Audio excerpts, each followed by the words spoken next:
Hi everyone, welcome to episode 5 of opening traps that every beginner should know. In this video we're going to look at a line of the Vienna Gambit which comes out of the King's Pawn opening. So white plays pawn to e4, black responds e5.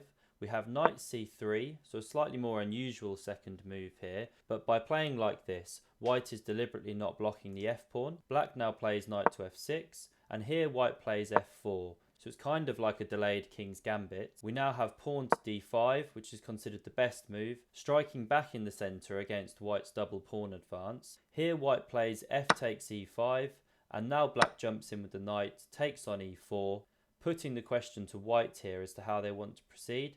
White goes d3, inviting queen h4, because now after g3, and the common knight takes g3, looking to take advantage of this pinned h-pawn, also threatening things along this diagonal from the queen, white now plays the calm knight to f3, hitting the queen, so that if the knight jumps out of the way taking the rook, opening up the discovered check, white can simply chop off that queen to therefore parry the check and win the black queen.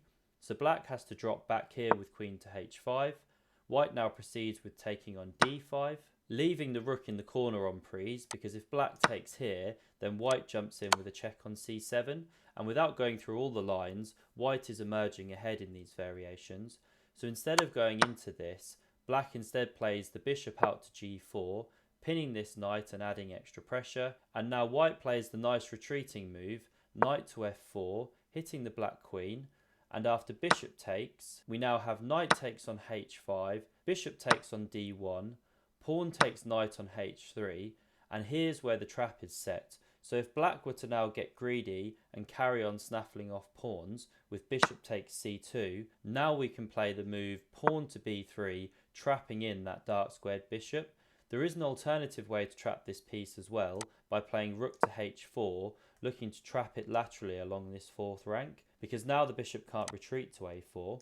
But if instead we follow the main way to trap the bishop here with pawn to b3, the threat here from white is to play king to d2 and pick up that bishop. Now black can play knight to c6 and start looking to jump in here to protect this bishop, but without going into all the variations, eventually that knight is driven away and the bishop is unable to escape this prison that it's been caged in. So I hope you found this overview of what's known as the Warsburger trap very helpful, especially if you play the Vienna Gambit. As always, do subscribe to the channel if these videos are helping you, and don't forget to leave me a comment down below to let me know anything else you'd like to see in future. Thanks for watching, and I hope to see you again on the next episode of this series.